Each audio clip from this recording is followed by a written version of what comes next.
As promising COVID vaccine news comes from Pfizer and Moderna, states across the U.S. are hitting reverse on efforts to revive the virus-battered economy.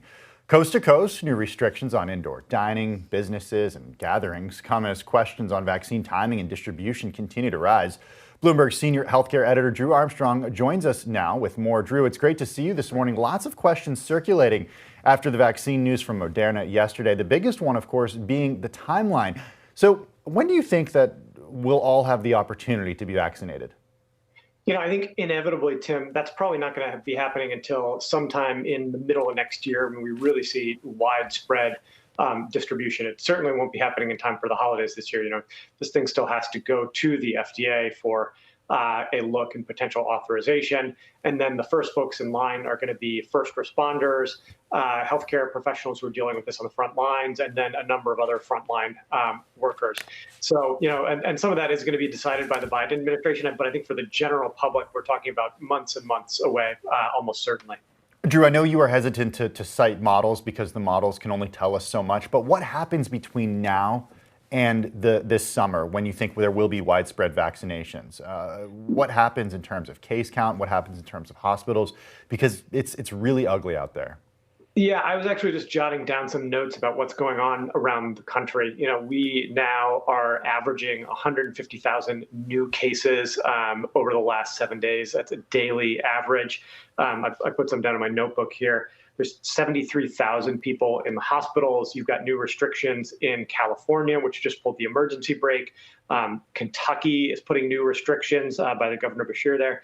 New Jersey limiting indoor dining. Detroit closing their casinos. Iowa, which has been resistant to a lot of these public health measures, putting in a limited mask mandate and limits on indoor gatherings.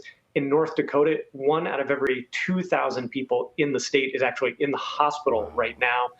In Illinois, Wisconsin, 10,000 cases yesterday apiece. I mean, there are just some really, really, really ugly numbers out there. When we look at what's happening around the country, you don't have to look that far out to know the big surge is happening right now. And it's really showing, I think the worrying thing is there is not really a sign of slowing or plateauing.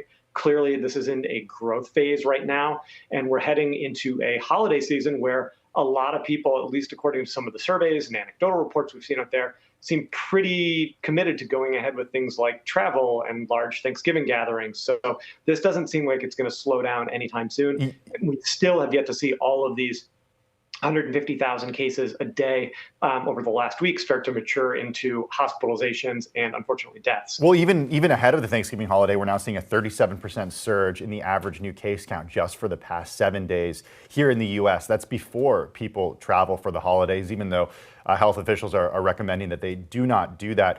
Drew, I wonder what we can learn from what the U.S. went through over the summer and even last spring, because I think it's fair to say cities across the country got past this. I mean, we got past it in New York City. What can health officials learn from what we did and from what other cities and cities around the world have done in order to curb this? Because the difference now is this is happening sort of in every place at the same time rather than little hotspots.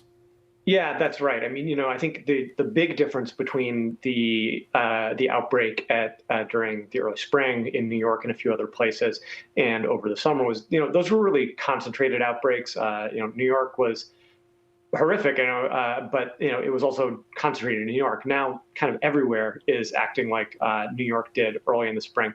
The winter is a worrying time. People talk about the danger being indoor spaces, large gatherings of people inside with limited airflow. It's a lot easier to socially distance outside during the summer when the weather's nice. You can socialize outside. You can see friends more easily outside.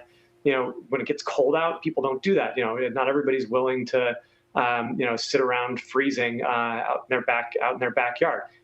Humidity drops, which seems to be low humidity seems to do a little bit better for the virus transmitting. So basically, we have this confluence of environmental and social factors all happening right at the same time at the worst possible moment in terms of the base that the outbreak has to grow on.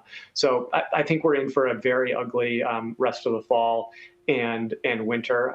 It's probably good that some of these public health measures in places that have really resisted them are being put in place, but a lot of the damage there appears to have been done. Drew, one piece of data that I think people are holding on to is the mortality rate decreasing, but I think that comes with a huge caveat. Yeah, we are seeing the mortality rate lower than we saw, especially in New York City at the height of the pandemic a few months ago. But at the same time, that mortality rate can go up when hospitals are strained and overwhelmed, and that seems to be the direction we're going in, right? Yeah, I think that's correct. I think when we think about the risk of this disease, you have to think about risk to a large population and also risk to an individual. The improvement in therapies and in medical care, knowing how to treat these patients, has meant that your risk as an individual, if you get sick, has actually gone down. We're better at this medically than we were at the start of the outbreak. That's very, very good. The bad news is that on a population basis, we have so many more people getting sick that there is a much higher risk of you getting sick in the first place. So, you're playing a little bit with the odds on both sides here. And you bring up a really important point. Medical care, better medical care is only as good as it is as we have hospital beds to put people in and nurses and doctors to take care of them. And when you start straining those resources, as we're starting to see in some places around the country, then the quality of that care decreases. That's one of the things that certainly happened in New York, and now it seems to be happening in lots of places that don't have tons and tons and tons of healthcare resources. I think it's worth remembering that New York was strained despite the fact that it has a huge concentration of hospitals and healthcare resources in the city. There are plenty of places around the country, especially rural areas, things like that, that may only have one small community hospital. They may not have a pulmonary specialist. They may not have all of the types of expertise and all the types of resources that you would want to care for these folks. And that could get very, very dangerous very, very fast. You also have the fact that healthcare workers, who are the folks who need to take care of these people, are also right at the front lines of potential exposure here and at risk. So not only do you have a workforce that is strained from a resource standpoint, you also have a lot of these people being out sick with this disease. Yeah, Bloomberg senior healthcare editor Drew Armstrong. Thanks so much.